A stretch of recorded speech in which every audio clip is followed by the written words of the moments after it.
To you and you're welcome to the program. It's Good Afternoon Ghana. My name is Annie Efo Ampofo, and from now till about 2 p.m. we're bringing you the Good Afternoon Ghana packaged with all the news analysis and the updates of what's going on in the country. For now, we break for news.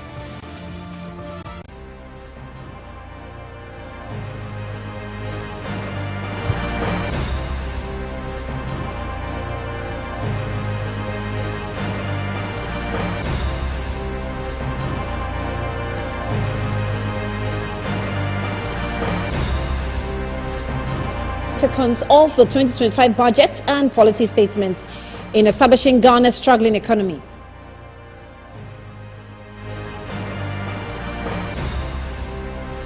Star embarks on visit to Agenda 111 site in the Western region to assess the progress of projects which was initiated by various governments, and will bring you some live updates as a continuation of the visits he started in the Ashanti region. And also, former President Danquah has called for an end to name-calling and derogatory remarks against Dr. Joseph Boakye Danquah, emphasizing his significant contributions to the national political development.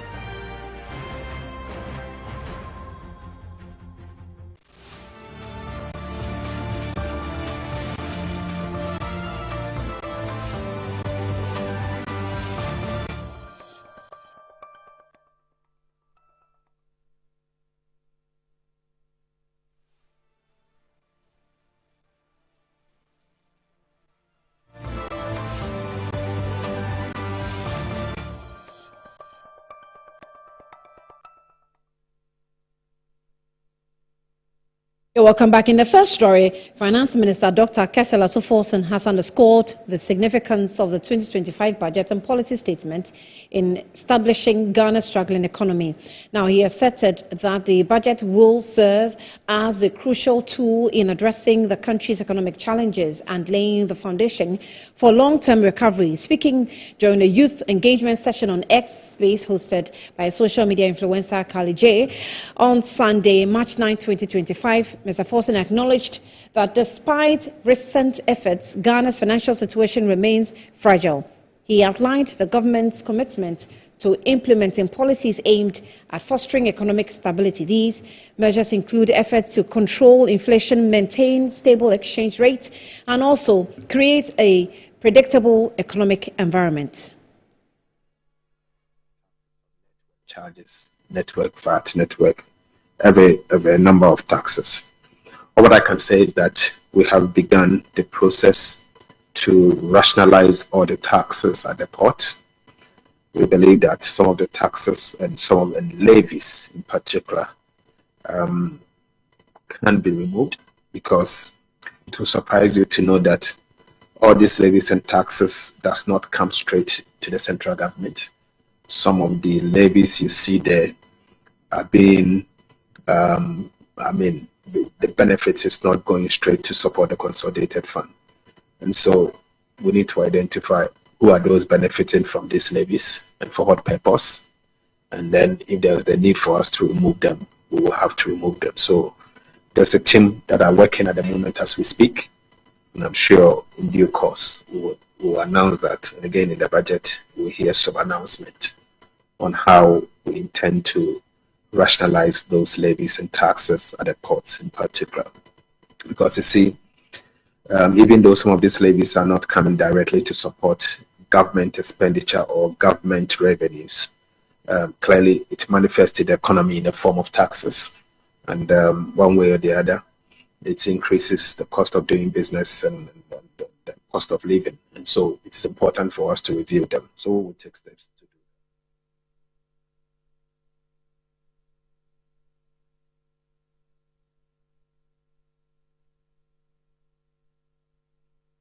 To the Ahanta West Hospital, a facility reported to have been completed under the Agenda 111 project. His visit comes amidst recent revelations that none of the 111 hospitals initiated by the previous administration have been completed, despite some inaugurated.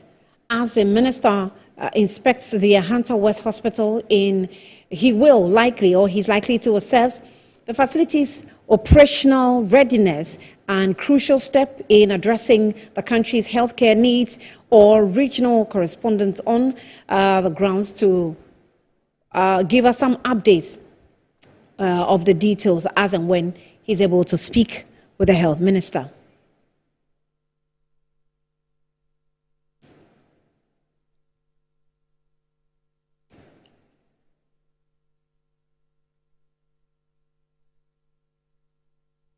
Okay, producers have already raised Baga Rufai on the phone, Western Region, to give us some more details if the health minister has arrived and what exactly is happening. Zambaga, thank you for your time. Good afternoon. Yeah, good afternoon. Like you earlier mentioned, the Minister for Health, Kwabena Minta Akando, is in the Western Region, and basically his reason for being here is to visit the Agenda 111 hospital at Bokro in the Ahanta West municipality of the Western Region. And according to the minister, after going through the various departments made up of the hospital, it will require Ghana government an amount of 140 million Ghana cedis to get the project completed, a project which was commissioned on 5th of December 2024 by President Nana Addo Danquah Akufo-Addo. Now, the revelation about the cost involved came after the minister, accompanied by the Western Regional Minister Joseph Nelson, and other officials visited the site this morning and assessed the status of the project. The hospital, which was commissioned by President Akufo-Addo on 5th of December 2024, is part of the Agenda 111 initiative aimed at providing quality health care across the country. The hospital projects initiated was to significantly boost Ghana's health infrastructure.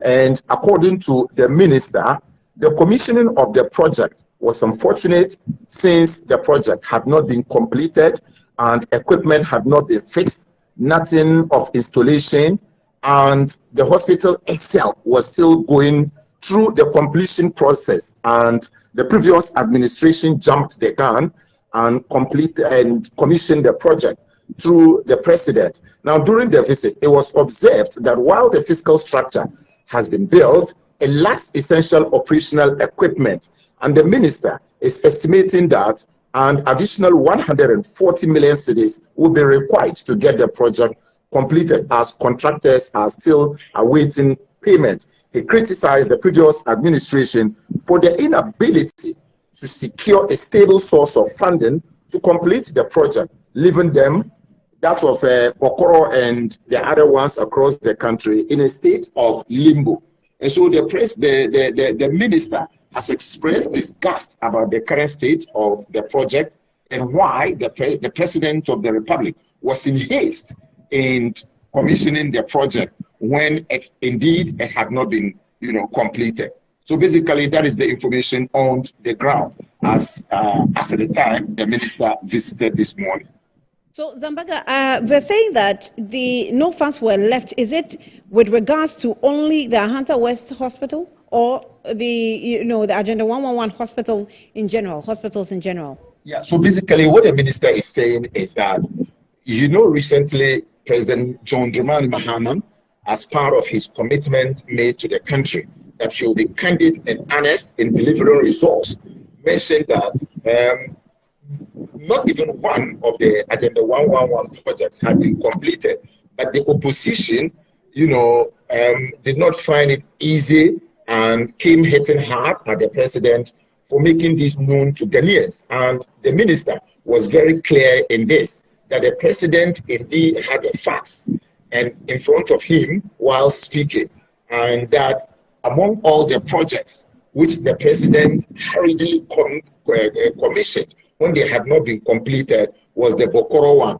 And like all the others across the country, they are at various stages of completion, but the president hurriedly commissioned some of them whilst the others were still, in the process of being completed. All right. So is he still at the hospital as we speak, or he's still he's done with his movements? Yeah, he's done with the inspection of the project, and then now he's doing some few rounds before heading back to Accra. But in fact, he was very unhappy about the situation at the site because there is nothing that shows that the project indeed has been completed. Equipments are not in there. The entire place is kind of in a messy situation. And even the consultants who are working on the project, there are 3 contractors who have been engaged. One who is supposed to do the installation of equipment, and then the other who is supposed to do the physical completion of the structure, and then the other one who is supposed to do refurbishment and other, accessories as far as the development of the hospital is concerned. And all these consultants, were in disagreement. And the minister said, look, can you even see the consultants themselves? I mean, those who are in charge themselves disagree vehemently, simply because one is supposed to do this before the other one will do this, before the other one will do this, and then everything well positioned before we can say that the project is completed. Now here are they, all the 3 contractors, and they don't even understand who must finish this before who, and then everything would have been completed properly. So basically, the commissioning of the project, I mean, in my candid view, was politically motivated.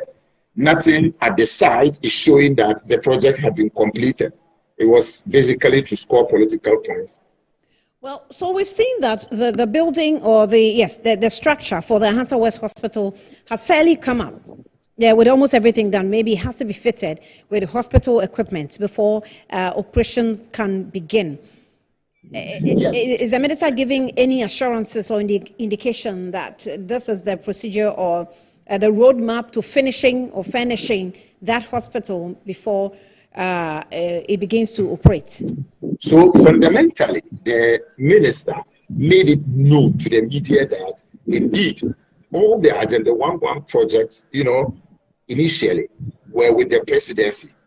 They had been assigned to the presidency, and now President Mahama, as part of his openness and transparency in delivering results, has moved the Agenda 111 project to the Ministry of Health, the mother institution, to take charge of making sure that the projects, are completed and on schedule. Again, the minister made known to the media that the government would now have to look for funding because the previous government did not leave any source of funding for the completion of the project and hurriedly commissioned some of them, including the Bokoro one. So when we asked the minister when and how, would the ministry be able to get the funding, he said, they will hit the grounds running in looking for the appropriate sources of funding to make sure that the remaining costs involved or required to get the project completed would have been secured. And that is about 140 million Ghana cedis, and in dollar terms, about $9 million. About $10 million. About $9 million. $9 million. Cedis, that's about $140 million approximately. Definitely. Yes. All right. Gambaga Rufai Saminu, thank you for coming through with the updates. This is coming from the Ahanta West Hospital. We're trying to raise a former health minister on the phone, as and when possible, we'll also hear from him as to what he has to say about all this brouhaha going on about the Agenda 111 hospital. Now, the health spokesperson for the NPP's 2024 manifesto, Dr. Ekuya Mwako, also weighed on into the ongoing controversy surrounding the Agenda 111 hospital. She believes that the situation has become overly politicized, with it's ultimately harming the Ghanaian people and shifts the focus from the core issue of providing quality healthcare service to those who need it. Where we see an over-politicization of matters. When we came into office, UGMC did not even have a power plan. Yet it was commissioned. That creates it brings to bear that there are 2 different processes. When you finish the building and it's handed over, then it falls onto the Ministry of Health, Ghana Health Service, to then appoint people to operationalize these hospitals. I saw in his press release that he said critical dental equipment is not there, ENT and a mortuary and whatnot. When we came into government and we operationalized UGMC, it was done in batches. First, we opened the OPD, and around that same time, COVID hit. So we saw it prudent to immediately operationalize the ICU. So when UGMC started, these were the only blocks that were operationalized. It took over a year for Dr. Darius Osei, the first CEO who actually operationalized UGMC, to start dental services, to start ENT, and to open the other sectors of the hospital bit by bit, because that is how it is done. I don't think any hospital in this country was open one day and all the departments were open. So this attempt at misinformation that is going on, to me, is laughable. When was it? When the Honorable Minister went on his tour, I don't know, I'm sure, Bright, you saw the first videos that he released. He passed the reception, passed the OPD that was fully furnished with hospital, with chairs. He passed the wards with beds. He did not post any of that, even though he had to go through all of those places to get to where he went to take that video to post on social media to deceive people, which to me is not the mandate. That is not the expectation of the Ghanaian people. We came into office and we completed several of projects that we inherited from the previous NDC administration time. I will just go over briefly to give you a few. Right. The Eurojet group of hospitals, we completed 7 out of 9, including Ga East, Wa Regional, and Soko, Tepa, Chifupa, Sokonongo districts, and then the Ashanti Regional Hospital, Sewa, which again, I will maintain it is as complete as UGMC was when we took over. There was no brouhaha, there was no everyday press conference, everyday press release. We handled things properly as we expect the Honorable Minister to do. We went on to also complete the Fomena Hospital, the Kumewu Hospital, the Bekwai Hospital, all inherited projects. I don't think you heard anything about these things.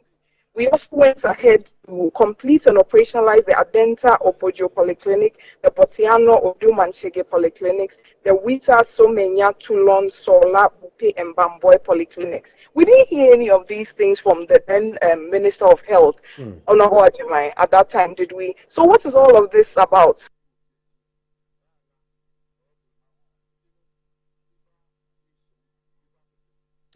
Well, this interview was conducted with Dr. Ekwuamwako last week when the minister started touring the Agenda 111 hospital sites as he started with the Ashanti region.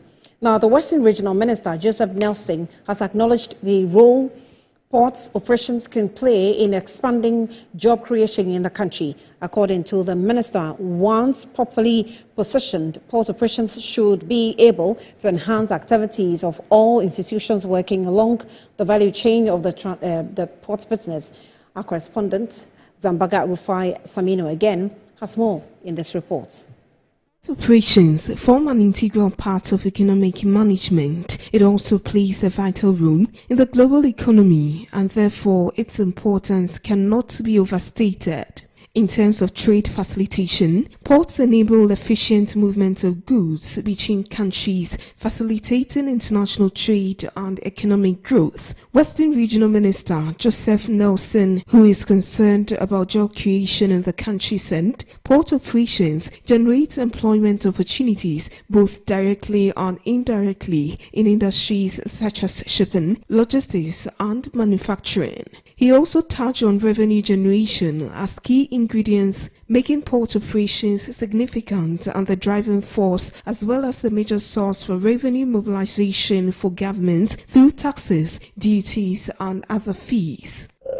As Regional Minister, I will be very, very interested to see how this progress happens, and also to see how together we're able to cooperate, to share ideas, to see how we grow together. Because basically, that's why we are here, to make, the lives of the people better. I mean, whichever way you look at it, whether by way of employment, and trade, improvement and development, and all the rest of them, that all together impact the lives of the people. So the Managing Director of Ghana Ports and Harbours Authority, Brigadier General Paul Seidu Tanye Kuleno, who was delighted meeting the minister, assured him of his cooperation as he assumes office as the head of the institution. He described GPHA as a tenant in Western Region and called for concerted effort to improve operational efficiency of the Takrady port. I'm here to formally introduce myself to you as a tenant, because I have one of my, two of my, I think three, the port and then the Elimina fishing harbor under your jurisdiction. So my coming here is to formally inform you that I'm here. I cannot come to talk to the staff without asking permission from the Honorable Minister.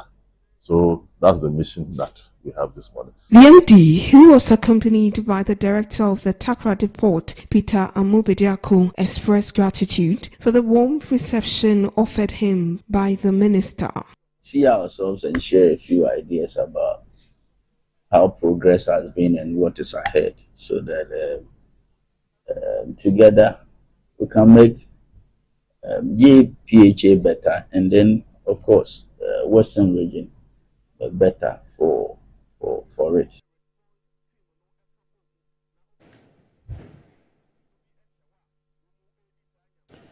Now, to some other stories, well, the President, Nana Danquah Akufo-Addo, says despite the contributions of the late Dr. J.B. Danquah to the socio-economic development of Ghana, his name continues to be dragged into illicit, needless controversy.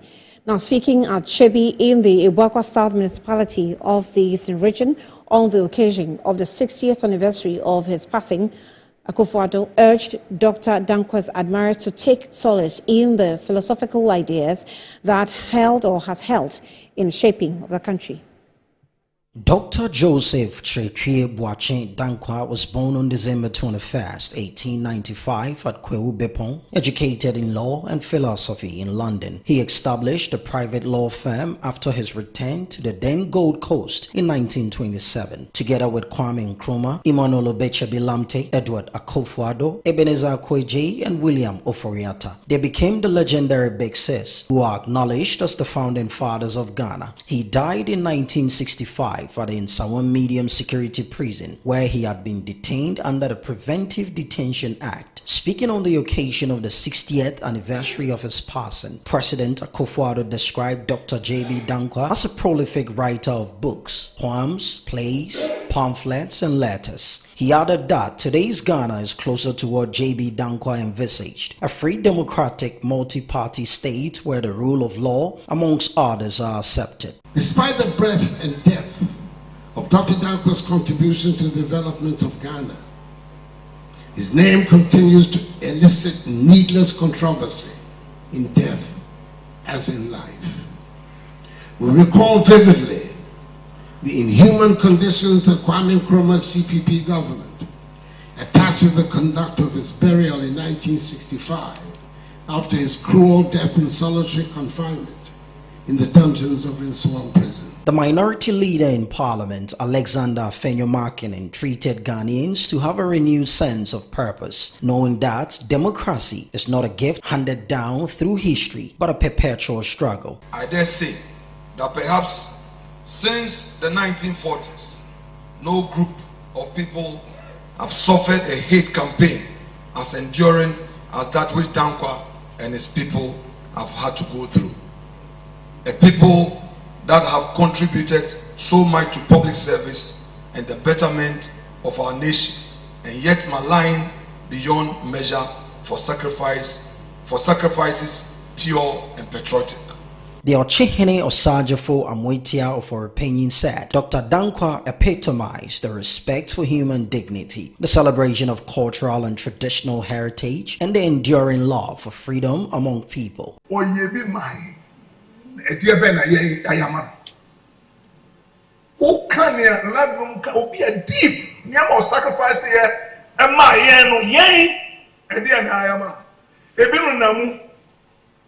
malice, with mischief, with willful ignorance, and almost saying we should not allow that to happen. We should not allow that to happen. But my friend, they have to hear the story and hear the sacrifices and the struggles Danquah go through.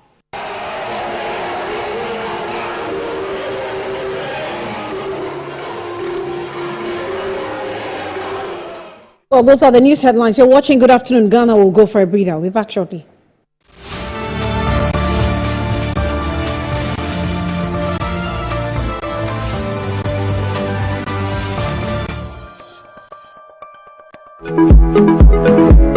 Sometimes the unexpected happens and the hero falls down in his own story. But he needs not stay down for long.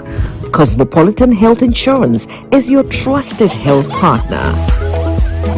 Whether an individual building a business, with Cosmopolitan Health Insurance, your medical care is our concern.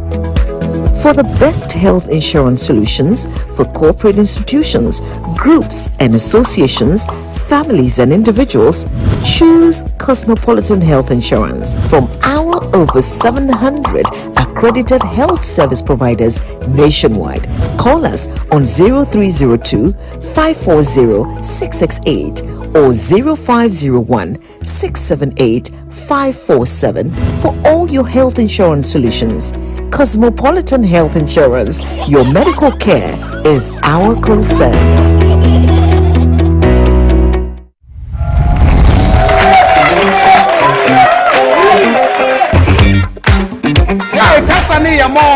Season 2. Season 2. Okay. About network. Into your as a taxi driver or bow up on Chiba. Because in fact, you're pap on case in there.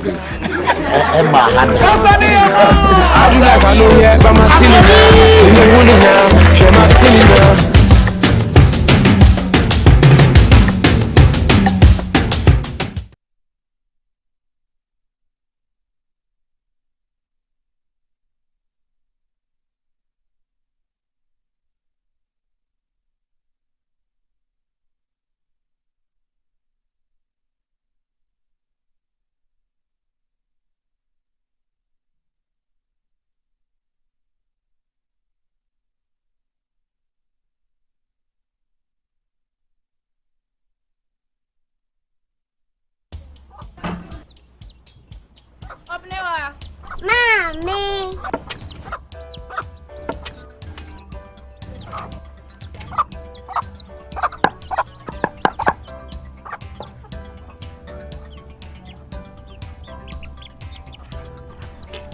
Michelle said, fe.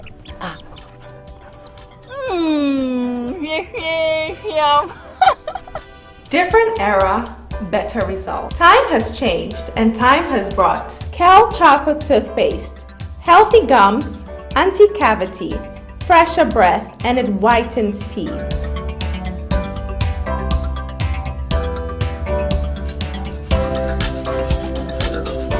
Kel Chocolate Toothpaste, Sankofa.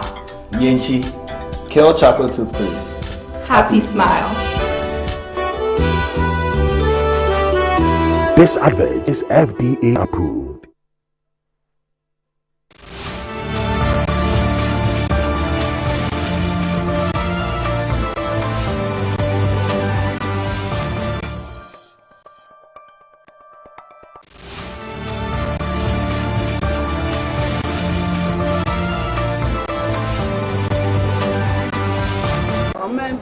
Some markets, business you man, and I'm a man who to come. But the business is shaky. Ma, Jumana and Kodo.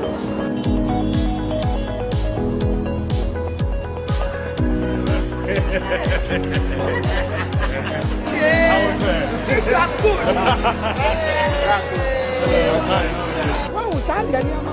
China. Maybe I must say dollar cost. Yes, we are in the dollar of Ghana. I see Missy Mamma, me, Namu, catch 30 years in the middle about that. Oh, no, I was Mamma 7. After waiting, I'm to a man, me person black. Into your pamucho.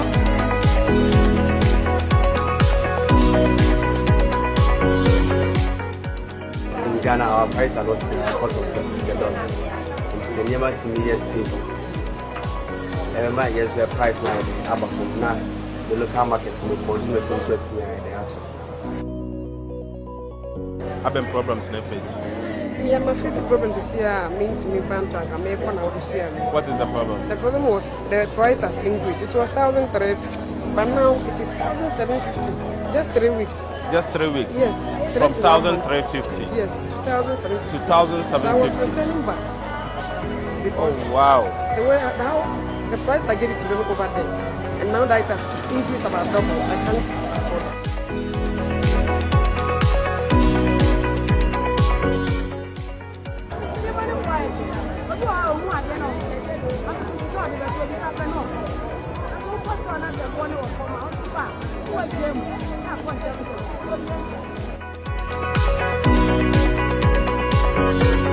Good. Good to see you. But that's it.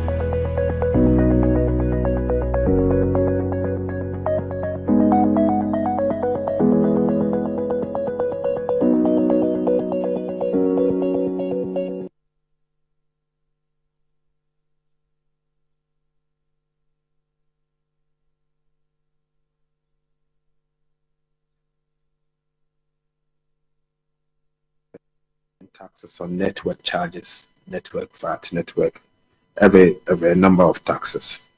Or what I can say is that we have begun the process to rationalize all the taxes at the port. We believe that some of the taxes and some of the levies in particular can be removed, because it will surprise you to know that all these levies and taxes does not come straight to the central government. Some of the levies you see there are being, the benefits is not going straight to support the consolidated fund. And so we need to identify who are those benefiting from these levies and for what purpose. And then if there's the need for us to remove them, we will have to remove them. So there's a team that are working at the moment as we speak. And I'm sure in due course, we will announce that. And again, in the budget, we'll hear some announcement on how we intend to rationalize those levies and taxes at the ports in particular. Because you see, even though some of these levies are not coming directly to support government expenditure or government revenues, clearly it manifests in the economy in the form of taxes. And one way or the other, it increases the cost of doing business and the cost of living. And so it's important for us to. Welcome back. Those are excerpts of the Finance Minister, Honourable Member of Parliament, and engaging with market women first, and then he engaged with the youth on the social media platform X, which was hosted by Kali J. And then he's saying that subsequently he's going to shape the putting together of the budget of what is really expected of the budget that's yet to be presented tomorrow. Now, GUTA has also sent a advice to the presidency or the government. Dr. Joseph Obing has called on the management or Mahama government to refrain from introducing new taxes in the 2025 budget. His appeal comes ahead of the budget presentation by the finance minister. We also have been joined on the phone lines by Patrick Esumi. Well, first of all, Dr. Joseph Obing has joined us via phone. And Patrick Esumi, who is also an economist, has also joined us via Zoom for a further conversation on this matter. Thank you. Patrick Esumi, thank you for your time. Good afternoon to you. Hello Patrick. Hello, yes, Patrick. Good afternoon to you. No, this is Joseph Obing, doctor. Oh, Joseph Obing, yes, I know you're there. Good afternoon to you as well. You're welcome, doctor. Good afternoon. Yeah. Right. Let me try Patrick, assuming if he can hear me. Patrick, good afternoon. Hello. Okay, so let's see if we can activate Mr. Suming as he, fix his situation. But let's go on to Joseph Obing. Doc, thank you once again for your time. You're welcome. We all are anticipating what's going to be presented tomorrow, as we do every year. But this year seems to be a little special because of the situation that we find ourselves as a country, needing so much resources and needing, a lot of money to do most of the policies that the government has thrown out there. You are sending a caution that you don't want to see the introduction of any new taxes. Why so? Explain yourself to us. Yeah, so we are all talking about tax cuts. even the government itself recognize that, and also is suggesting that they are going to reduce and remove some of the taxes. I hope you've heard that. Yes. So if that be the case, then what's the need to increase or to add another layer of tax? And that's what we are talking about. But then we wouldn't have any problem if some taxes are tailor-made to rope in the people, other businesses outside the tax net. Maybe if some sectors have been identified not to be paying tax, and then they made the tailor-made taxes to identify those people outside the tax net. That is not what we're talking about. But then, if the taxes are being made to pay by the few of us who have been paying the taxes all the time, that's what we've been talking about. That's the duties that we pay and others. But if it is outside the tax net, then it's welcomed. Yeah. So you've indicated that once the taxes are tailor-made, you wouldn't have a problem with that. Tailor-made, there are so many other businesses outside the tax net. They do not pay the tax at all. So if those areas have been identified, and then they are also being made to pay some form of taxes, then you do not say that it's an addition to what you are paying if it is not in your domain. And so that's what I'm saying. So if that is the case, then we want government to think outside the box, be innovative, and rope in a lot more people so that it will give us some respite, those of us who normally pay the taxes. So much as I don't want taxes to be added on the few who are paying, I wouldn't have any problem if it is tailor-made to bring. So if you can give us examples of tailor-made, because when you look at e-levy and you look at COVID taxes, there is a reason or reasons why government intends to remove them, because it sees that as unnecessary burden on the people. Do you know that we used to have something like the property tax that they were charging, and then it was removed. So if it is identified that we have to pay these taxes for the real estate people, and then let's say, for instance, we have been saying that those in the construction industries, the painters, the tailors, and all these people, they do not have any form of tax payment. And so if some tax is designed to capture them also to pay the taxes, I do not have any problem with those things at all, because the tax net should be expanded. If the tax net is not expanded, what it means is that it's putting a whole lot of pressure on the few of us who have been paying. That's all that I'm trying to say. If you can hold on there, let's engage Emmanuel Danquah. Emmanuel Danquah is a financial analyst. Emmanuel, thank you for your time. Good afternoon. Good afternoon. Good afternoon. Hello, Emmanuel.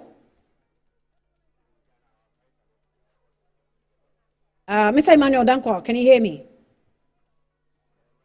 Okay, so we're analyzing our expectation. Emmanuel, if you can lower your television set, because it's giving us feedback in the studio, and just focus on the Zoom until after you're done. Else, we're going to have a challenge in the studio. Emmanuel, thank you. Can you hear me now?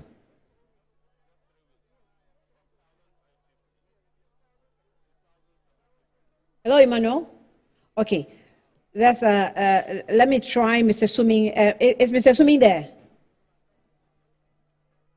Okay, we seem to be having a challenge with the Zoom, but let's go back to GUTA. Dr. Joseph Obeng is still on. So, Doc, I want to get it clearly. Let's understand where you're coming from, that the government has indicated that, yes, it's removing taxes. You know that definitely is going to put, create some holes within the revenue generational chain. If it's removed and other taxes are introduced that are beneficial and maybe makes more meaning to us, will that be okay? And that's the clarity we want to get from you. So the fact that we are not getting the needed revenue is not as a result that the taxes are smaller or bigger. Mm-hmm. The key to revenue enhancement is compliance. And then the key to compliance is simplicity and affordability of these taxes. And so the fact that in the past we have increased or have so many taxes, we do not even satisfy the sub-regional tax to GDP. We are really behind, where other countries are higher with their lower taxes that they are paying. Ours, that we pay the numerous taxes and the higher taxes, we are really behind because compliance is virtually nil. So the taxes, when they are more affordable and simplified, you tend to get more than when you make it more cumbersome and then very high and then numerous. And so that's what I have to say to that. So if government is both to streamline and then rationalize these taxes as they are trying to do, you realize that the taxes may come down, but the compliance will be high. And that's why we also will want the government to adopt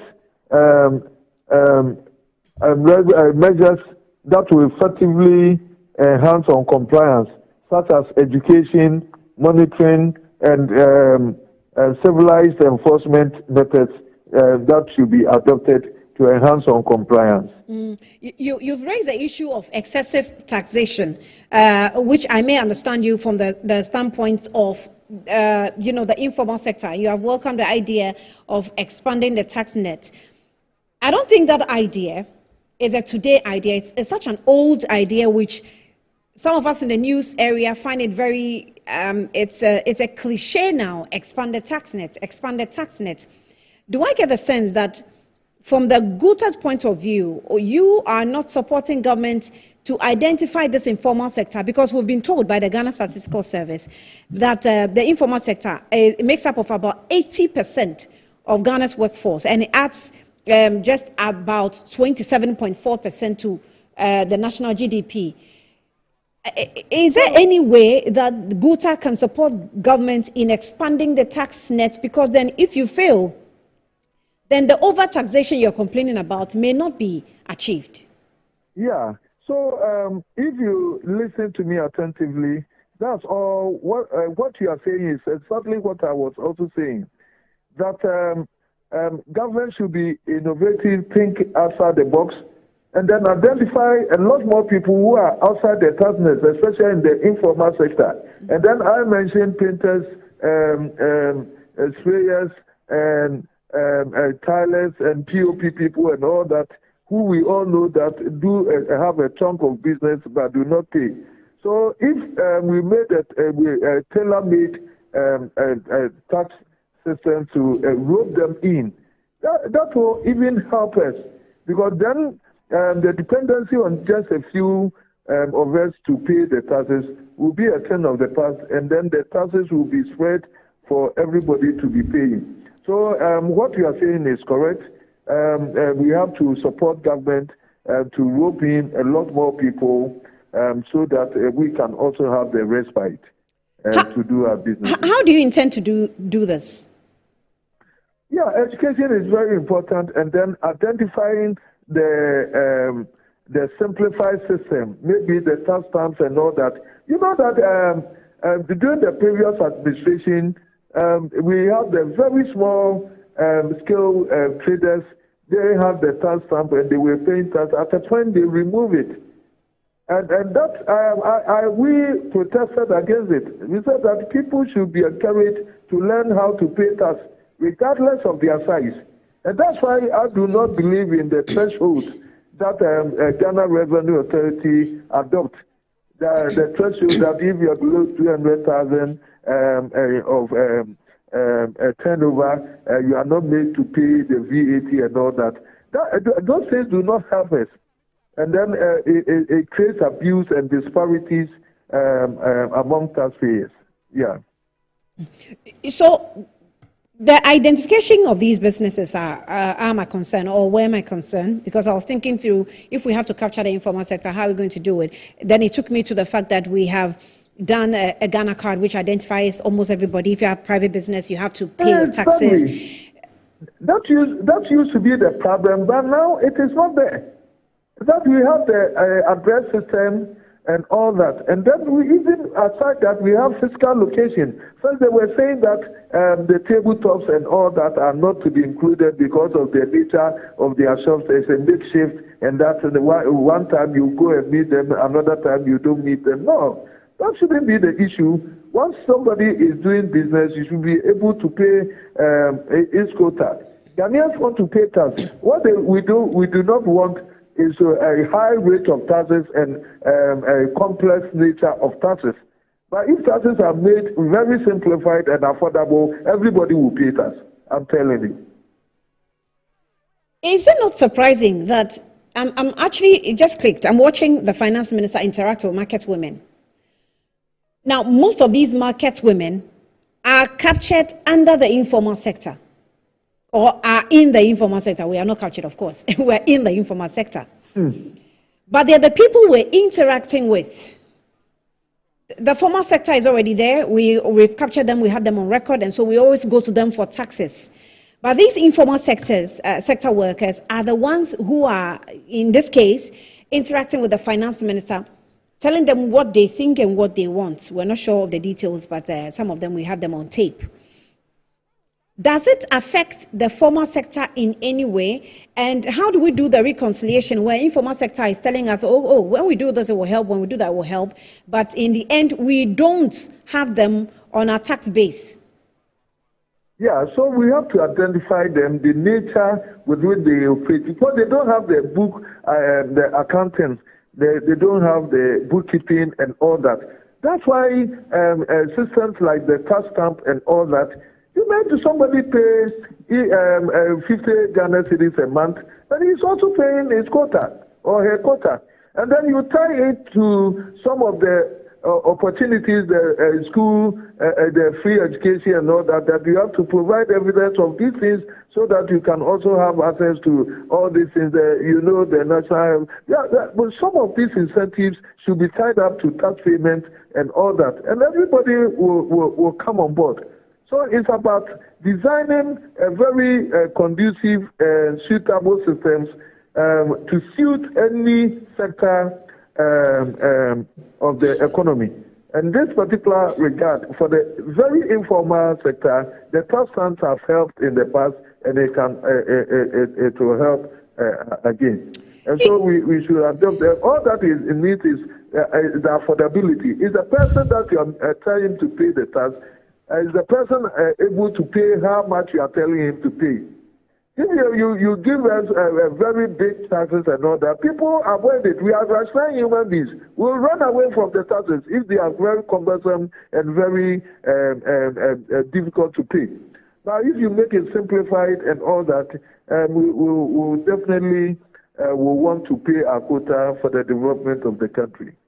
If in the end the minister introduces some sort of taxes, which probably you may want to consider as tailor-made taxes, what's going to happen within the GUTA arena? No. If you're outside the tax net, who are you going to complain to? Because you are supposed to pay tax. I'm paying tax. I'm the GUTA president, and I pay tax. I do whatever I have to do. So I'm not going to encourage anybody who is not paying tax, even if he is a trader. That's not how it should be. So we should make it possible that farmers, everybody, it should be able to pay something according to the sectors, the strength of that person in the area of business.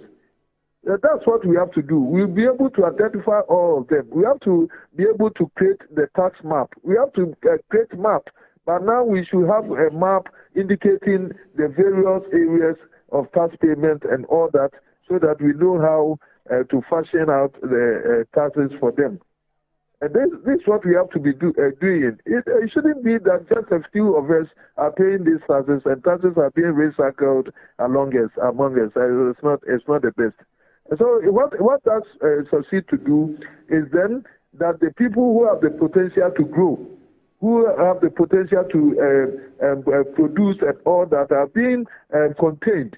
or derailed by the excessive taxes that they are made to pay, because they're capable people who can pay their taxes, and at the end of the day, we destroy their initiatives and we become uncompetitive in the sub-region, in the scheme of affairs of even the continental free trade. We are lost. Dr. Joseph Obing, we'll leave it here. We're grateful for your time as we all await the budget presentation tomorrow. And he is the president of the Ghana Union of Traders Association, GUTA. We'll be going into the regions to listen to how the expectations are. As we have said, analyzing from the outcome of the election 2024, you can tell that there's a huge goodwill towards the government. And so the expectation automatically becomes very high. And so how is the government going to meet these expectations that are coming through? The finance minister has interacted with market women. You saw it in the videos. And we've also seen him interacting with the youth on X. Let's go on to Bassett is in Kumasi in Ashanti region. He's coming through with some updates there. What the expectation is. Like Bassett, good afternoon. Good afternoon, Annie, and good afternoon to our viewers. Right, you're welcome. You're welcome to Good Afternoon, Ghana. So tell us, what is it looking like in the Ashanti region with the expectation how the budget is going to be read tomorrow? Well, I can say that there is, ahead of the budget presentation, there is a high expectation from the residents, particularly the regional capital, Kumasi. There is a high expectation based on the promises made by President John Dramani Mahama ahead of the elections. While many of them are profiling some adjustment to the country's revenue management, debt and expenditure management, other sectors of the economy, they however expect to see government work the talk by abolishing many taxes which they consider as nuisance tax, like e-levy, COVID levy, emission tax, among many other taxes, as well as to reduce high import duties so as to impact the outcome or reduce the high cost of doing business in the country. Talking with some elites, they believe that government should use some strategy in maximizing its revenue rather than burden the local, especially burden the. Many have also expressed concern that the revenue generation of the country, even though still remains inadequate to find the huge development needs. Obviously, Ghana cannot also continue to rely solely on its traditional revenue sources to propel its growth and development. However, it needs to find extra resources for that purpose. Many of the residents within Kumasi believe government should tap into what they describe as a blessing from God. This country is blessed with a lot of natural resources. It's endowed with a lot of natural resources, which they believe if government tapped in these resources to make good use of its revenue, it will help to develop the country rather than burden the local people who doesn't have much to pay. Some of them too are sharing what the country needs to do differently. Is indicated that the country should negotiate for a favorable natural resources fiscal regime rather than to have a maximum benefit of the country rather than the old system that the country used to negotiate, and also adopt local value addition to its natural resources so that it will help position the country beyond Ghana aid. Speaking to some traders at the KJTR market also revealed that most of them are saying that they don't want to see any new taxes being imposed on any other item, so that they will still have a soft business environment within the localities. Many are also calling for urging government to use other means to fund its revenue rather than burden their economic fortunes in the country. So basically, within the from the Ashanti region, well, we saw the minister interact with traders here in the Greater Accra region. From the Ashanti region as well, we get the sense that they do not want any tax impositions, like new taxes coming in. Exactly so. Exactly so. Even though even within the informal sector, it's not every person is paying taxes within the informal sector. There are other traders. If you look, for example, there are a watch seller in the morning who at least pays some kind of taxes, but the same watch seller who sells at night do not pay the same tax as the one selling in the daytime.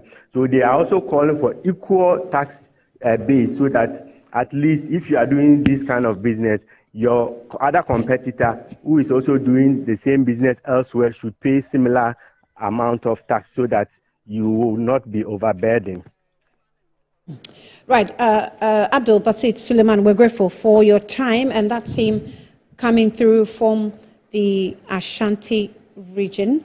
As he's indicating that the Ashanti traders are also saying they do not want any new taxes imposition, also urging the country or the government to focus on natural mineral resources that we have so that we can tap into it, rake more revenue from that and not overburdening the taxpayer. And as you also saw or heard me say, the GUTA is also, involved and are asking for a reduction in the taxes. As they say, they will reduce or they will remove some of the taxes, but no new taxes should be introduced. And also, they're expecting that even if it's so, it should be tailor made.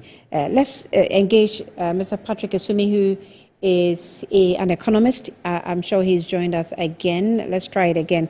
Mr. Esumi, you can hear me now. Good afternoon. Good afternoon. Good afternoon to viewers. Thank you so much for your time. All right. So the budget expectations tomorrow, obviously, like I said earlier, that the goodwill for this government is huge. And so the expectations from the people equally can be likened to the size of the voting pattern. And so there's so much anticipation in what we're expecting tomorrow as in the reading of the budget. Firstly, tell us what you think the government should focus on in the presentation. I think the expectations have been set clear. If you look at what the NDC put in its manifesto, it says it's going to remove some taxes. So I think on the fiscal side, many people are expecting that some taxes will be removed. But I think beyond removing taxes, the government has to really fundamentally solve our fiscal situation, come up with a strategy to solve the fiscal situation. It's still the case that our deficit is too high. That's the excess of our expenditure of our revenue is high. And the revenue envelope is not wide enough. And we need to undertake measures to expand it. But at the same time, the government cannot remove taxes and bring new taxes. I think Ghanaians will not countenance that. So we expect that there will be more measures to broaden the base of the tax, and in particular to improve collection of the taxes that we already have, particularly the VAT. We expect that the government will streamline some of the exemptions that it has been given. So this is something that the finance minister spoke about before. So that is on that side. And there's been some indications that the government will also reduce some of spending. We've already seen that the number of ministers have been reduced, and there's some more expectation that the number of other appointees, especially the aides and other presidential staffers, will also be reduced. In the area of expenditure reduction, so what the government has done, clearly, to start with, the appointment of ministers, which has been reduced obviously to 60. When you come to the area of presidential staffers, in the previous administration, we had over 900 presidential staffers. The current one has just about a little over 30 presidential staffers that are in office now or that have been called to work. In the area of our recent independence celebration, you saw what the government did and said that, well, because of the financial constraints and restraint, we're restrained to hosting it this way. And therefore, you saw what happened at the Jubilee House in terms of the independence celebration. So do we say that these moves by the government can rake in significant, any revenue is revenue, but can it rake in some significant revenue and protect our purse for it to yield some positive, high positive results? Well, I think the reduction in the number of ministers and appointees potentially, I think probably in the broader scheme of things, it will make a substantial dent in our expenditure. But don't forget, that's not the only thing that the president is doing. So you mentioned the Independence Day thing. Then you've heard the announcement about, removing or reducing first-class travel. All of those things, I think they are important in terms of bringing some savings. Perhaps, I think their most significant effect will be the leadership and also the leadership and the sense of pain sharing that will bring, because the government is going to ask the people of Ghana to make more sacrifices. And it's important that it shows the way, it leads the way. You can't ask the people of Ghana to tighten their belt when you're losing yours. So outside of whatever savings that it will bring, it also, it just sets the example. It sets the tone where we are headed. So if you're able to do all of these, then it's much easier for you to come to the people of Ghana to say we should make more sacrifices. Yesterday, the finance minister mentioned on X while he was interacting with the youth, and according to him, the levies that the country has been collecting, not all of them, ends up in the consolidated fund.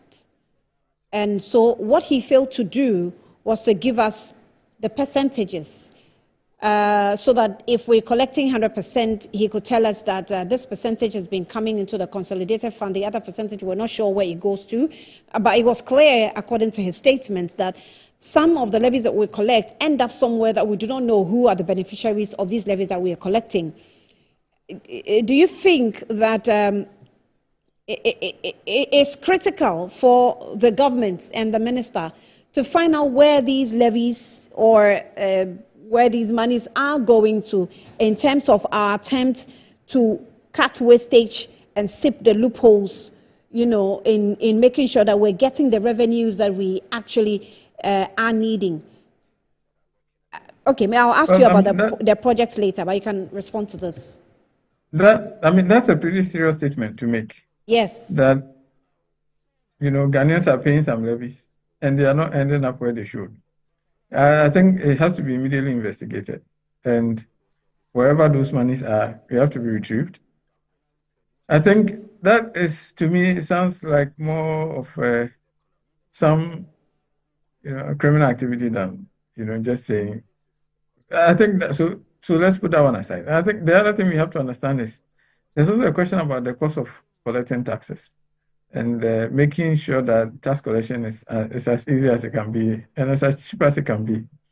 If you spend so much money collecting the taxes, then the net amount that you collect is probably not going to be much. So I think in the previous regime, we've seen attempts to make the process of paying taxes or filing your tax return as easy as possible. There are now online options, there are now mobile options. That is good. But if monies have been collected and diverted, then that is a serious thing that the finance minister has to look into and address. Wherever those monies are, yes, it was such a concern to me when he said it. Well, because it was a space, you have to be allowed to speak first before you can. But I had already spoken, and he had come to do some responses, clarifying and indicating how not all the monies that are collected end up in a consolidated fund. And so we have to find out where the rest of the levies have been going to and who have been benefiting, which I hope maybe to hear from him tomorrow as he does the presentation, and maybe subsequent investigation if some levies and taxes have been collected and been ending up in people's pockets. So absolutely important. I think, it doesn't send a good signal. If the people of Ghana feel that the taxes they pay, people have access to them and they are using them, then you also, you demotivate people. Paying taxes is not something that people embrace for people lives. And anything that will indicate that the taxes are not going where they should be going, or they are not being used for the purposes that they should be used for, is problematic. Yes, but taxes Mr. are Sumi, better this is not, maybe it's bold on the part of the finance minister himself to make these claims, but it's not a new phenomenon we're hearing from him. You know that we've been talking about this matter, that we pay taxes, we don't know where the money is going to, that normally the money is not being put to what we're expecting for it to be used, to be done, the projects that the monies are supposedly for. It's a problem we've been dealing with for decades in this country. I think there are different things. Saying that the taxes don't get to the consolidated fund is a different point from saying the taxes are not being used for the benefit of the people, or we don't know what the taxes are being used for. I think there are different things. What Ghanaians have complained about for long is that we pay the taxes and we are not seeing the benefits. That's a completely different argument from saying the taxes that people are paying are not getting where they should be getting. It means that the taxes are being siphoned. So I think both problems have to be addressed. But I think when somebody bring up the issue that the taxes are not ending up in the consolidated fund, that one is more serious. I think it's probably easier for a politician to solve that problem than to solve the problem of making taxes work for people. I don't know if you get my point. All right. So you earlier on you made reference to the taxes that government said it was going to cut taxes, and so we're not expecting some introduction of new taxes. GUTA, Mr. Joseph, I spoke with him earlier on. He indicated that unless they are tailor-made taxes, Dr. Joseph Obeng, I mean, unless these are tailor-made taxes, maybe they can consider that, because the government has clearly indicated that, for example, e-levy, we're giving a condition why e-levy should be allowed to be introduced. And that is, once e-levy is introduced, we're not going to IMF. We went to IMF, but e-levy stayed. We have COVID, and we have gone out of COVID for years now, and we're still paying COVID taxes. These are taxes that if you remove, it will make a lot of sense, not so? Absolutely, especially the e-levy. Look, I think whatever the previous regime said, that when we introduced the e-levy, you won't go to the IMF. Everybody knows it was just a ruse. I never believed that story. But I've never thought that e-levy is a good tax to impose.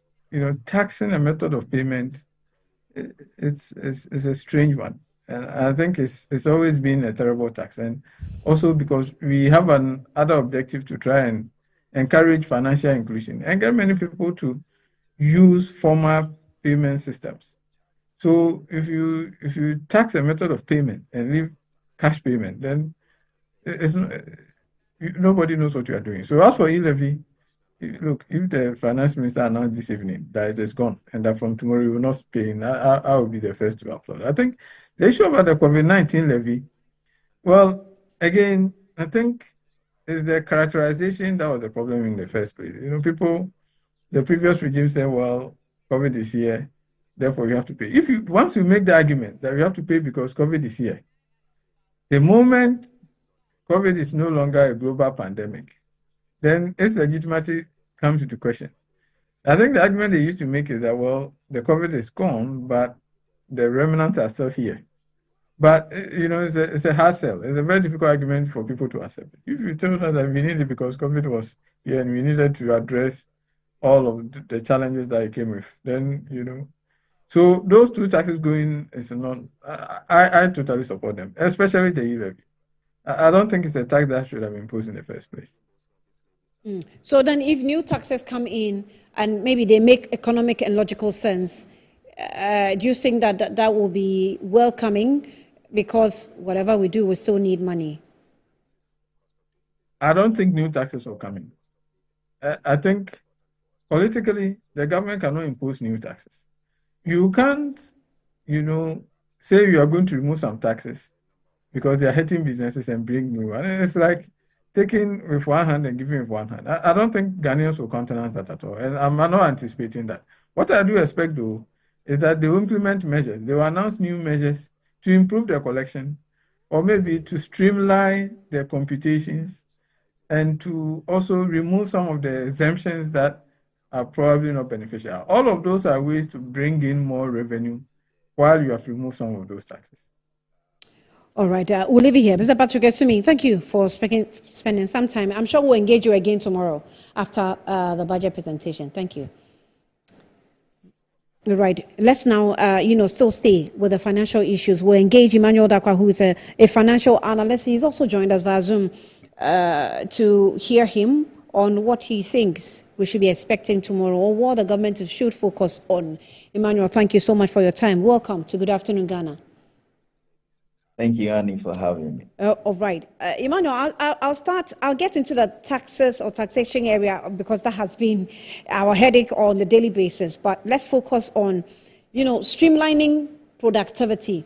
Now, some bird whispered in my ears that one of the issues that was being focused on or was talked about at the breakout session during the National Economic Dialogue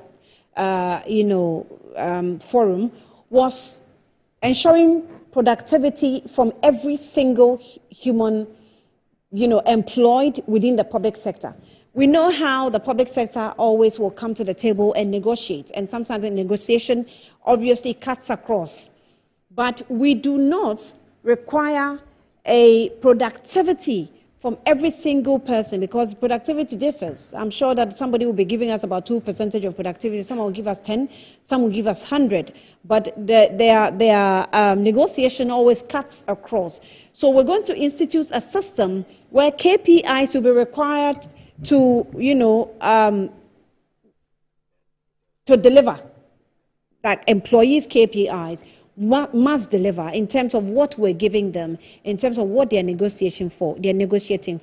Is this something that you think in terms of streamlining revenue, expenditure, and all that is an effective way of trying to reset the economy? Thank you very much. I think it's a step in the right direction because if you look at our expenditure basket, there are three main expenditure items that consumes a lot of our revenue. Compensation to government employees, interest payments, and then we have grants to other government institutions. Well, that is where we have the District Assembly Common Fund, the Road Fund, and a lot of funds, statutory funds, in accordance with our laws. And so if the government's position is to tie negotiations with wages, with productivity, I think it's a step in the right direction. But we have to look at the matrices to use. Because the government employees, more than 600 to 700,000 government employees, we have to look at how best we can measure productivity in the various sectors. How you measure productivity in the agri sector might be different from the services sector or from the industry sector. But at the end of it, we want to see productivity. So I think it's a step in the right direction. And it has to be agreed on with labor and then other tripartite committees so that, employees will not always be getting increment in pay at the expense of no productivity or, less productivity. So I think it's a step in the right direction and government should be able to take this step. So as a financial analyst, what do you make of that? Well, you've said that is a step in the right direction. I'm not sure how long it has taken us to even come to this conclusion, because when you go into the private sector, companies know this. It is just, and that is the reason why we always hand over state organizations to private sector, because they know how best to organize and get the productivity from the compensations they've been paying to employees. How is this so far-fetched that so long a time we have now come to a point where we think this is what we have to be doing? There are a myriad of issues to look at with this one. If you go to private institutions, you know that we are in for profit. But for government institutions, there are some for profit and there are some also to provide some public goods to the citizens.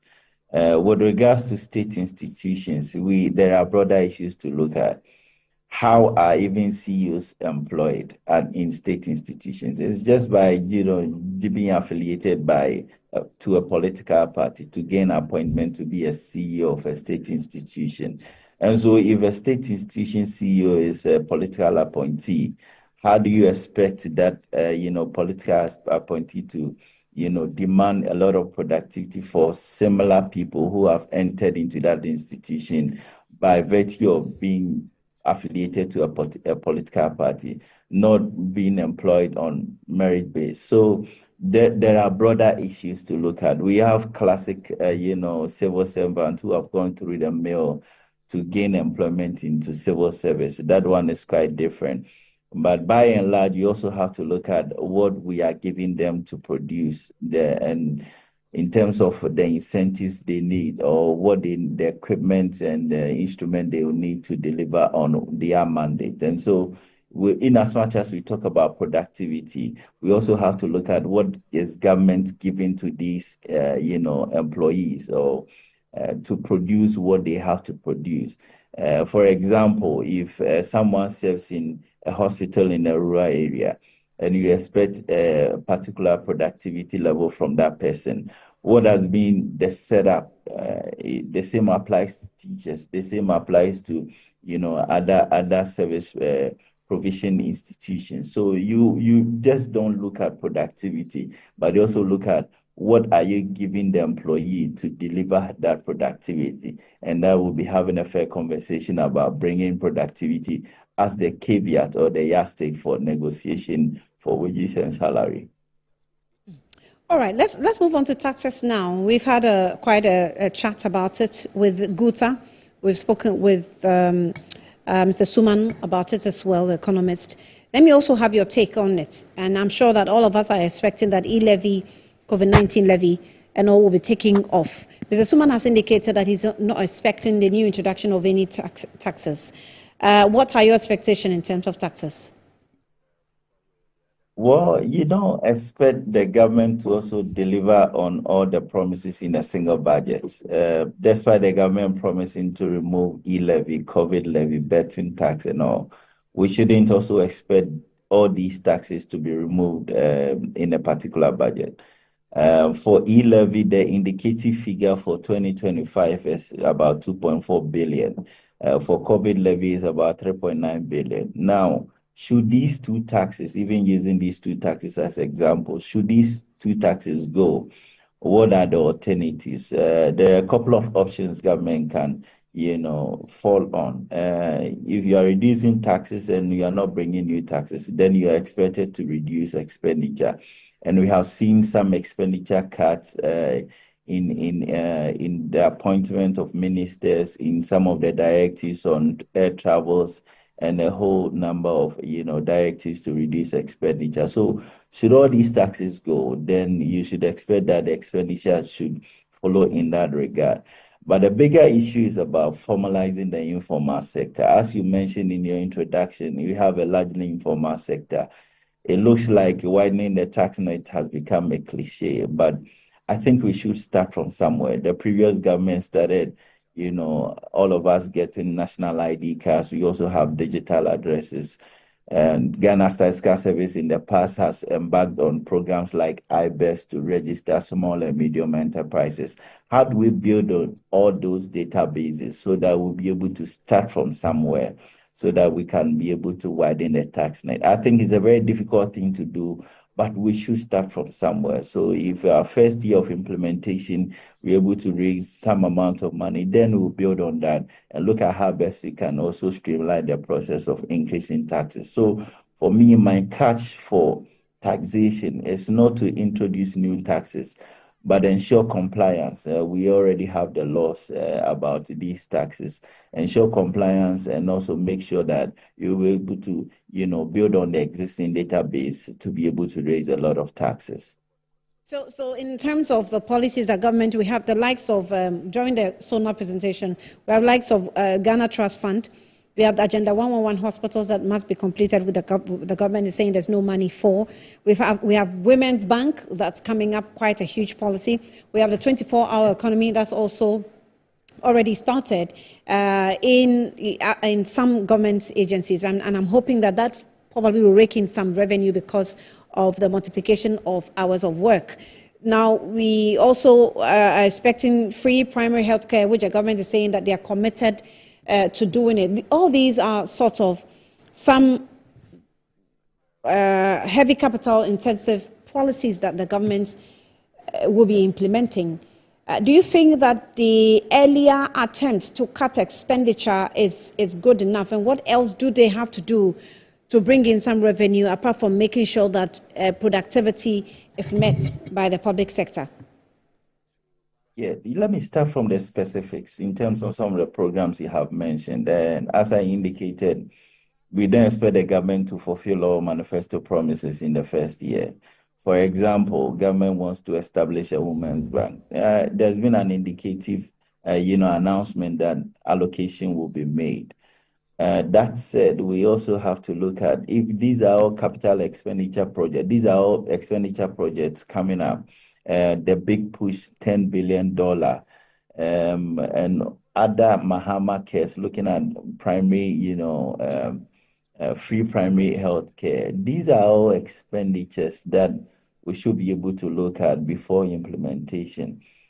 Promises can be made on in a manifesto, but looking at the numbers, that is why this budget, the first part of the presentation will be to paint a picture of how the economy has fared in the past year. Then based on how the economy has fared in the past year, then you make projections. And one of the, the yardsticks for a budget is that it has to be credible. And so based on the state of the economy and based on your fiscals, then you can roll out some of these programs. So I believe that it's expedient for this government not to be in a rush to fulfill all manifesto promises. Looking at our fiscal position, as mentioned by Professor Mee, who made a presentation, we already having a high budget deficit. In the 2024 budget, total revenue was around 176 billion, but the expenditure was around 226 billion. So just bringing that into the argument, the point I want to make here is that in as much as government has made some promises, especially on some big tickets, I think you should be able to tread cautiously, implement those policies based on the current fiscals. Of course, you cannot use one budget to fulfill all your manifesto promises. So Women's Bank, 24-hour economy, Mahama Cares, $10 billion, infrastructure push. I think all those are good, but be able to implement all those policies based on the current fiscal so that you don't run the economy into, another mess. We should know that Ghana's economy is recovering. And as I've said in previous interviews, it's a U-shaped recovery. It's going to take us some time for us to be out of the woods. So in terms of your expenditure, you have to tread cautiously in implementing all those big push ticket programs. All right, Emmanuel Danquah, will they be here? And we'll engage you again after the budget has been presented, I'm sure. So I hope you'll be available for that. Right, thank you. Thank you for your time. Let's go on to the phone lines again and still engage. Going on with our expectation with the budget presentation tomorrow, Dr. Bernard Tutu-Boahing is a political strategist, and he has joined us via phone. Bernard, thank you. Doc, thank you for your time. Good afternoon. Yeah, good afternoon. So, well, we're expecting the budget presentation tomorrow. We've spoken with quite a couple of people, financial analysts, economists, and all. First, let me ask you what your expectations are in your field as a political strategist. What should a government do in terms of setting the ball rolling positively and getting us out of the woods? All right. So let me commend you for good job so far. What you are doing, the broadcast you are doing on the budget. I think that, again, let me say good afternoon to your viewers. For my expectation, obviously, there are so much expectations that I have, and probably if I am to have this conversation, earlier, I could have given so much input to whatever it is, the budget preparation. But it is better, to also express my views and expectations concerning what will be done tomorrow, God willing. I am expecting a huge capital injection into the agri sector. And the agri sector because inflation will continue to be inflation.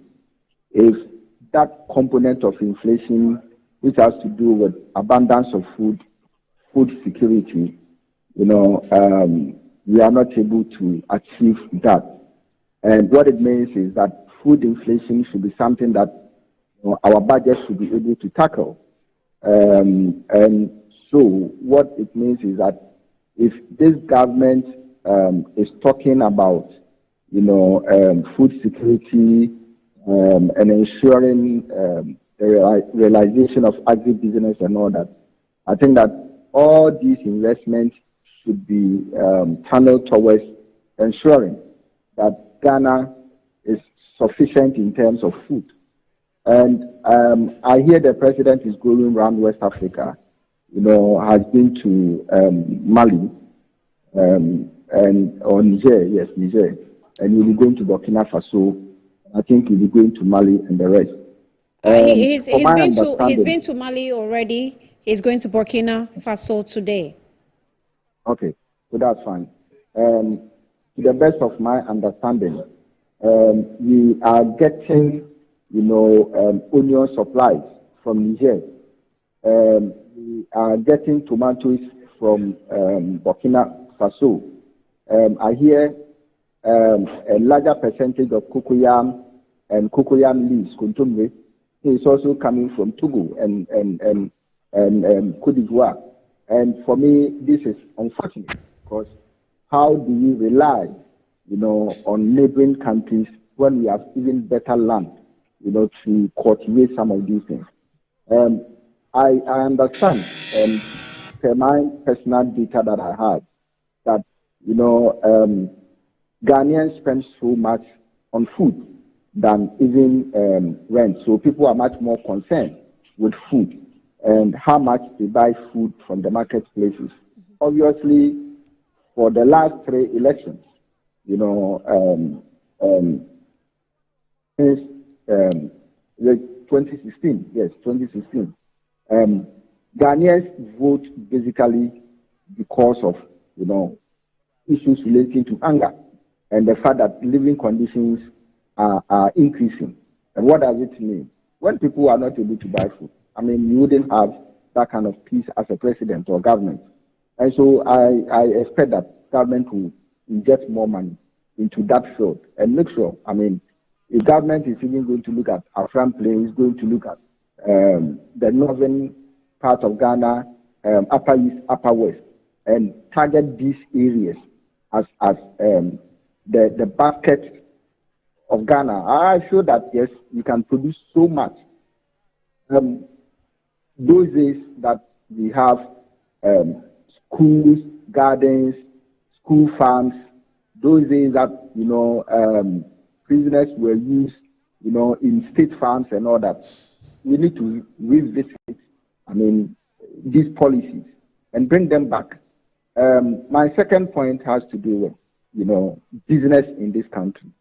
I'm sorry, let's still stick a bit longer with the agric situation.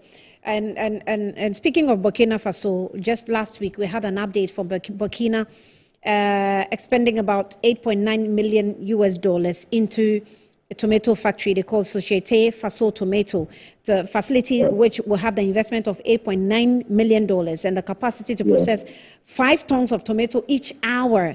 Obviously, it is to reduce an over $8 million of annual import of tomato paste while bolstering support for farmers or local farmers. So obviously, a country that has identified its strengths and is trying to put money in these areas. In our case, we've seen an attempt of our government to, embark on a project called Nkokon Ketenkete. Obviously, it took center stage during the campaign season, but now it has become a reality we're faced with. The president projected a 55,000 households and reduced the Ghana's annual poultry imports of $300 million, annually that we import into the country. So that's also an effort we're doing there. Yes, yes. Are these what you want to see us doing? And my question really based on these policies are, have we as a country identified our strengths in terms of a national agenda or a national policy? We've always been talking about we don't have a national agenda, we don't have a national, we do have national agendas, except that we don't have leaders to implement them. However, have we identified our strengths where we know that when we put our money here, we can reap, its dividends? Yeah, basically, you get to know that, you see, our strength will not be determined unless maybe we take a decision that this is what we want to use as our strength. I mean, that is what at least the basic theory of SWOT analysis teaches me. Right. So the fact is that Ghana has the capacity. Ghana has the resources. So what it means is that what can we do? Obviously, we have better agricultural lands that can produce tomatoes, onions, garden eggs, pepper, more than Burkina Faso. Yeah. Burkina Faso is even closer to the desert as compared to Ghana. All right. And we have better, how do you call it, rivers and stuff, around that can help us. Except that, like you rightly said, the leadership orientation that can drive these things is what we don't seem to have. Go to Asante Achim North, around Agogo areas, and you see that now, they used to do tomatoes in commercial quantities. Now they've turned tomatoes into onion production. Now, you see, this decision that Burkina Faso president has taken, what the implication to Ghana is that the women who go to Burkina Faso to go and bring tomatoes, the fresh tomatoes, they can't have it any longer. And we are also not producing. So there's going to be so much pressure on tomatoes. On Ghana, because of the policy they are focusing on now. Exactly. Now, Burkina Faso doesn't even have a seed. They imported all this agricultural machinery through Tema. And I think from January or so, they've been transporting this through our roads, to Burkina Faso, to now go and produce clean tomatoes and come and sell to us with value addition. What are we doing? Okay, we have resources, like Bob Marley said, you sit by the riverside and you are crying, you are thirsty. What kind of orientation is that? Now, that is why I said that I want to see the government drive agriculture, invest hugely in agriculture, and even make agriculture a hub of entrepreneurship in Ghana. Now, we have not succeeded in making agriculture even attractive. So that is the reason why our youth will leave the villages and would rather prefer, coming to sell dog chains, coming to sell, plantain chips, coming to sell buffaloes, on the streets of Accra, than living in the village and probably engaging in agriculture that will improve their lives. So we need to take deliberate, decisions. Okay, government will have to be strong, take a very pragmatic position on agriculture and motivate a lot of our youth, especially, look, now we are crying about graduate unemployment. Now, how much does a small-sized goat, sell on the market now? Have we asked ourselves that question? And these goats, most of them are coming from Burkina Faso and Mali. How much are they selling? And you buy a small-sized goat imported from Burkina Faso or Mali at 1,500 Ghana cedis. Are you not creating jobs in these countries? Right. All right. And what is happening to us? We need to be serious as a country. Right. I mean, our leaders will need to show positive and deliberate, action, rather than, always talking about how to expand the tax bracket, Right. I mean, for me, it is not hard work when we talk about imposing of tax on your own people. What it means is that you are rather putting a lot of burden on Ghanaians. Right. And that is why Ghanaians get angry anytime that taxes are imposed. Right. Mr. Tutu, Okay. I'm sure tomorrow we'll engage you after the budget presentation so that we can have some time and delve into the issue of the business aspect as well, because that's when we're going to know how the taxes will go, whether imposition or not. Oh, thank you. Right. Thank you very much. Dr. Bernard Tutu Boahing is a political strategist coming through also, sharing his thoughts on how the budget presentation is expected to be heard tomorrow, what his expectations are. But he mentioned, as you heard him, that Mr. Mahama is going around, visiting some countries, and especially those in the regions where we have the cool activities that happen. But these countries are doing something exceptional, exceptionally positive, benefiting the people of the home countries. Today is Burkina Faso. His Excellency President Mahama, we're told, has touched down already. The working visit to Burkina Faso, the 10th of March, which is today, and his visit forms part of the broader diplomatic engagement aimed at strengthening Ghana's ties with the West African neighbors. And during his stay in Ouagadougou, the president will also meet with some Burkinabe leaders, Captain Ibrahim Traoré, also to discuss key issues of mutual interest and also to foster closer bilateral relations between the two nations. At the central to the discussions will be the enhancement of cooperation across various sectors, reflecting the long-standing historical geographical connections between Ghana and Burkina Faso. So the two leaders are also expected to deliberate on regional security concerns, particularly the challenges facing the Sahel region. Now, you know that we have a minister to the Sahel region here, so as and when, I'm sure he's with the president. He should be with the president, so he give us some updates when they are back. But with a broader sub-regional stability and international geopolitical development, those are some of the issues we'll be touching on. And then his visit also makes the president's office the first official trip to Burkina Faso since assuming office on the 7th of January 2025. Remember that Officer Traoré was also here, receiving some funds when he got to the Independence Square during the swearing in of His Excellency Mahama. So we're also expecting that these countries will go back to join the ECOWAS, because remember that they have moved away from the ECOWAS since they were banned due to the activities of coup that happened in their countries. And these engagements with regional leaders will aim at addressing the pressing security concerns and enhance strategic cooperation within the newly formed alliance of Sahel states.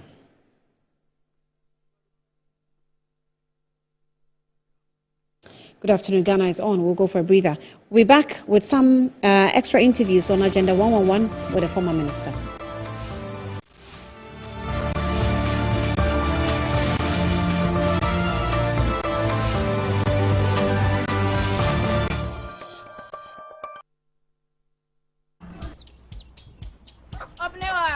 Mommy.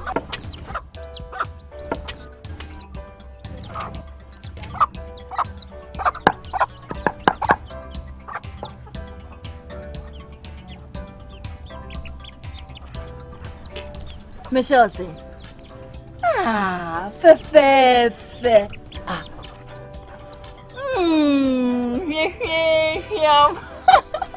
Different era, better result. Time has changed and time has brought Kel Chocolate Toothpaste, healthy gums, anti-cavity, fresher breath, and it whitens teeth.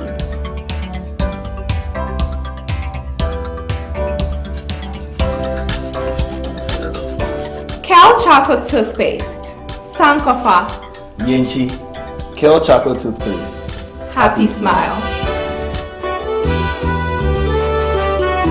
This advert is FDA approved. Paying for your Showmax is easy. Just choose your preferred payment method from these easy and convenient options: MTN Momo, Visa or MasterCard, Showmax vouchers at DSTV or GoTV sales agents, or use a promo code. Enter your payment details and hit submit. Showmax. Pay easy, stream easy.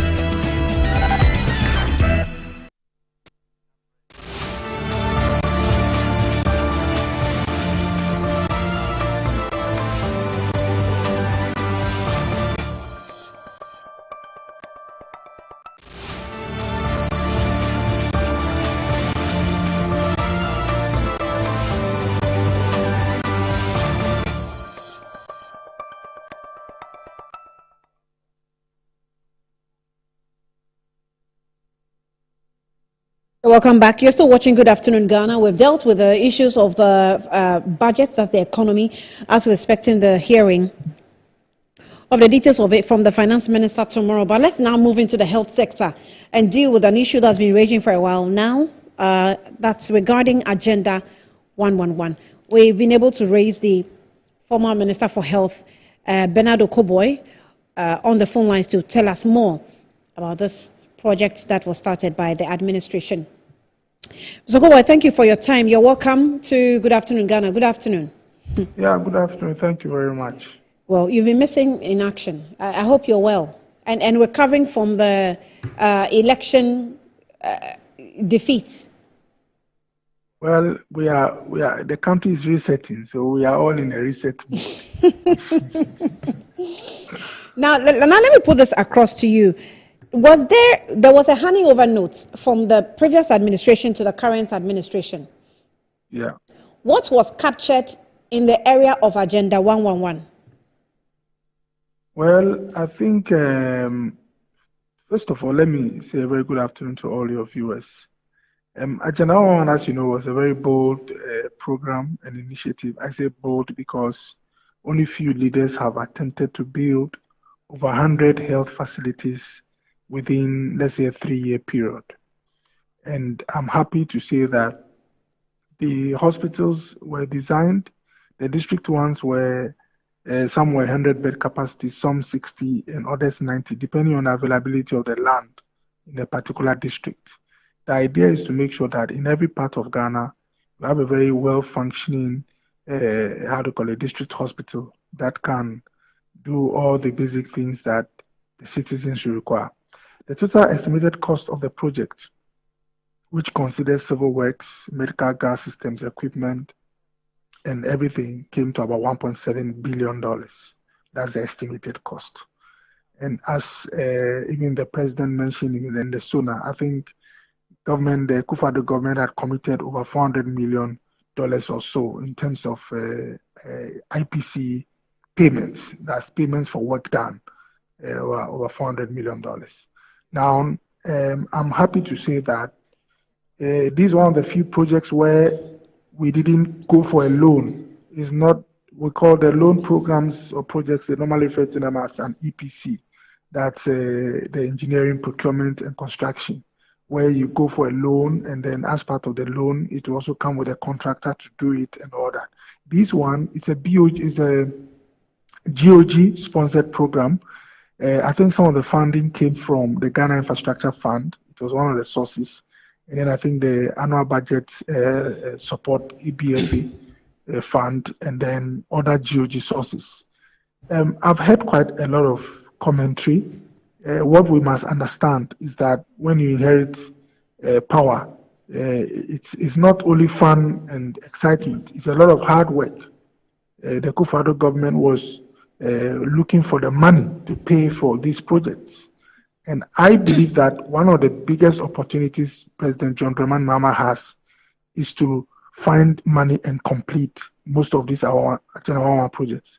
They are so special because they cover almost 90% of Ghana. So if you're a leader and you find money and complete them, a lot of Ghanaians will be happy for you. I think recently I read the news that some area, I've forgotten, they were telling President Mahama that they beg him, he should find money to complete their Agenda 111. The good news again is that most of the projects, about 80%, are at lintel level. Lintel means that they've gone up, some have been roofed. As I speak to you, I'm going through the reports. You know, we have Agenda 111 at St. George's constituency, Pram. We have Agenda 111 at Medina. We have at Kassoa. We have at Honorable Oslewusu's constituency. That's, I think, Ablekuma North, right? Yes. The Ablekuma North. Yeah. So we have it at various locations. And to be honest, if President Mahama, my brother Akando, the advice to him is that he should get close to the finance minister. He should make Ato Forson his best friend so that he will help him find money to complete most of these projects. It will be a big plus for their government. The details of the money spent on the project, which is the 400 million, was that actually captured in the handing over note? And Oh, did you also capture monies made available for this project, considering the magnitude of the project and how much resources is needed in completing these projects? Because there's been the criticisms of the fact that you had 400 million and you decided to spread it thinly across all without completing one or two and let them become operational. $400 million is quite a huge sum of money. Well, I mean, what I'll say is that if you have 100 communities in Ghana all needing hospitals, and you decide to embark on a project to build, let's say, all the 100, and it costs, I'm just using provision, I mean, just some figures to explain. It costs, let's say, $1 billion.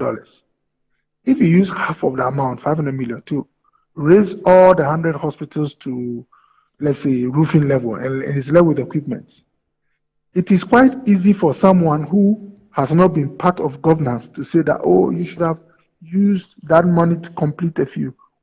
Whose constituency or district are you going to choose over who? That's the problem. So are you going to tell... But yeah. Honorable, I'm sorry, but if you say that it means that the government itself did not have priorities, because the government must have done a SWOT analysis before putting together the policy of building 111 hospitals, which means you know which community that is most in need. It's not about choosing a community over another. It's about knowing what your priorities are. Well, I think, I don't know whether to say fortunately or unfortunately, but all the districts that were assessed and were determined as not having fit for purpose functional district hospitals, all of them were the same priority in terms of need, if you get me. So if you go to Pram and they don't have a befitting functional district hospital and were roped into Ajanawa 1, their need is the same as Honorable Oslawosi's constituency in Accra here, who also don't have a functioning district hospital. The need of these two hospitals is the same as the Ajanawa 1 that you are going to find up north somewhere in the Upper West region. So if you look at the model, how the project was conceived, contractors were put at all the fields or the sites. Once the land is made available, the necessary paperwork is done. The contractor had the design. Their job was to start the construction. And as they presented certificates and the certificates were vetted, the certificates were paid. Look, only few governments can succeed to raise close to $400+ million into one program. And I can tell you, if this Akufo-Addo government had been in office, if the NPP tradition had been in office, within 12 months of being in office, 90% of all these facilities will be completed because they've been raised to roofing level. The only thing left is to source the equipment. And most of these equipments, you don't even have to pay all at hand. If Honorable Akando gets close to, Honorable Tuforsin, I can give them free consultation. There are people who can give you all the equipment you need, put them in the hospitals, and then start running. You pay on schedule. You can pay over 3 months, over 3 years. So there are models to get this running. And by the way, no hospital is completed and automatically you have health workers inside. Governance is a lot of hard work. By this afternoon, Honorable Akando and his team should be meeting the Director General of Ghana Health Service. They should be meeting the Director of HR, the Ministry of Health. They should be looking at the number of staff they need to start first with the OPD. Those few ones that have been started, you have to put people at the OPD. As the OPD runs, you have to text the theaters to make sure that they are functional before you start to open the wards for theaters and surgeries to happen. It is hard work. People should get up and start working. I wish I will not even charge if he talks to me. If Akando speaks to you, you won't charge him for consultation? No, I will not charge.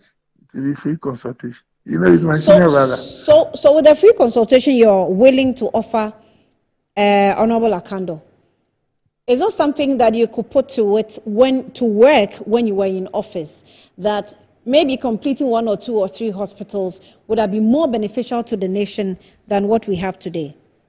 You see, this completing 1 or 2 or 3 is a hoax. It's an excuse people are using. You have in front of you close to 100 facilities out of the 100. In fact, if you look, what the team that is handling the Ajanawa 1, by the way, I think the public is not aware. there is a professional consultancy firm handling that general one. They are experienced people in project management. They've classified the projects into, I think, 3 bands. If I had the time, I could go through. But what they've done is that they've categorized the project. So those that have gone above, so they have, let's say, zone 1. Those are ones that have gone beyond a particular level. So let's say 3 bands. The first band are projects that have gone above 70, 80%. So if you have about 30 or 40 hospitals that are about 80% complete, if you are smart, that's where you do. It's now that they actually prioritize, and that's what we effectively were doing. Those that have gone above 70%, the contractors are paid on time and encouraged to complete it. So Honorable Akando has an opportunity to look at those that have passed, let's say 70%, put in a lot of effort and get them to operationalize. Within the next 6 months, we can get minimum 20 at General 1 to be operational. 6 months later, we can get another 20. Within a period of 2 years, all these facilities can be up and functioning. It is hard work. It's not to say that why did you complete at least one? The person has worked on almost 100 and 100 plus. All have gone up to very high levels. You have come. Why are you interested in saying, oh, you should have completed one? What is your problem? You have an opportunity now to work on 20 now, and within 6 months get them working. But is it not unfair? Is it not unfair to ask what his problem is? It's not the government's money. It's money for taxpayer. And some of the taxpayers are the ones asking that why couldn't we put this 400 million into 1, 2, 3, completing them, than spreading them thinly as has been done? You see, if the money had been wasted, then to say that why has the money been spread across many would mean, and by the way, I mean, anyone who says that why didn't you put money into only a few, those who say that, I'm not condemning them. I mean, that is an opinion. I mean, the beauty of our democracy is that people can share ideas. But you see, they have a proverb in English: there is no point crying over spilled milk. The past government has spent a lot of money to push all these projects to the levels they are. All these projects must see the light of day. Every project must be completed because the communities need them. Now, you have come. My point is that if you share an idea that, oh, maybe they could have completed 5 or 10, that is okay. I mean, that is not an insult. We respect that. But the point I'm making is that as we speak now, you are holding governance. The people have given you power. Yeah. Someone decided to invest all these monies into raising all, close to 100, all to go up. If you think prioritization is even the best, I've even given you an idea that some of the projects are at higher levels of completion than others. Quickly get to work. Get some money. And by the way, the funds we use, they were not sitting and waiting for us. It's from the revenues we raised, from taxes, royalties, and all that. You now handle finance. That's why I said, if our Akando, you make Atuforcing your friend. If he doesn't go to Atuforcing, sit down with him, get him to appreciate the project and all that, he can be in deep trouble. By the way, I have other sources that they can use. Look, the President Mahama says that he wants to uncap the NHIS fund. It's also one place that you can have a lot of influence. I'll not be surprised that they get at least 3 or 4 billion more than we had from the uncapping. This can be one of the surest ways also to push in and complete the project. So they must be interested in how to get funds quickly and push the projects to completion so that they will be beneficial, than to keep on saying, oh, they could have completed 1 or 2. The money has not been wasted. It has, and even the project that is at 5, 10%, one day they will also become a reality. So let's get to work. That's the point I want to make. It's not wrong to say, oh, maybe you should have completed 1 or 2. Yeah. But you don't cry over spilled milk. Money has not been chopped, in quote, forgive me for using that word. The money has been put into the projects you see. Later you can call Honorable Sam George. If you go to Prampram, the people of Prampram can see the facility up. If you go to Trader, they can see it. If you go to Foyiko, they can see it. They see a hospital emerging. And then they can also tell that it's left with just a little bit more effort. So please, I mean, we are all in a democratic dispensation. I am not against anybody who says that, oh, Doc, you guys should have done 1 or 2. The point is that when you are sitting in the chair, it's not easy. Because your brother who is at, Trader, will not be happy if you say that, oh, let me complete the one in Accra.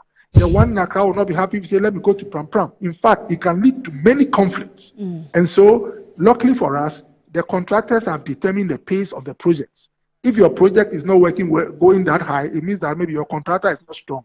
Those ones are traded, which are done with now equipment coming and all that. It's because the contractors that were on the job were very efficient, had the resources, and pushed the project. I think that's what we should look at. Let's audit the performance of the contractors. Let's find the money to pay them like we were doing, and Ghana will be better off with all these nice facilities. It's a wonderful opportunity for President Mahama. The interesting thing is that even if Akufo-Addo did 80% and you come and complete the 20%, human beings by nature celebrate you because it is your 20% that make the thing come live. People should not be intimidated by the fact that they will say, oh, Akufo-Addo started. We've moved on as a country. Nobody, it's not all the time you can finish what you started.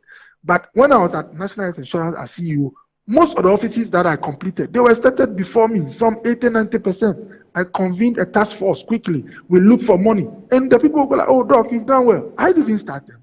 Someone did a lot of work. In fact, sometimes 2-3 CEOs. But because I finished, they were happy with me. It's an opportunity for President Mahama. It's free consultation. People across Ghana will be happy with him. Let's get to work. Dr. Bernardo Koboy, we're grateful for your time this afternoon. Thank you for speaking to us. And he's a former health minister speaking to the controversy of the Agenda 111. Let's see that will go. We'll definitely continue with it and sometime speak with the consultant on health matters to the president at the time, Nana Danquah Akufo-Addo, who was also leading this Agenda 111 program. But to wrap up, let's go back to Burkina Faso, where His Excellency has had discussions with the Sahel states. And the relationship between the Sahel states and, of course, ECOWAS was not too good. And that, they say, is due to breakdown of trust, some of the issues that were said. Let's have a listen or take a listen to what was said, and then we wrap up.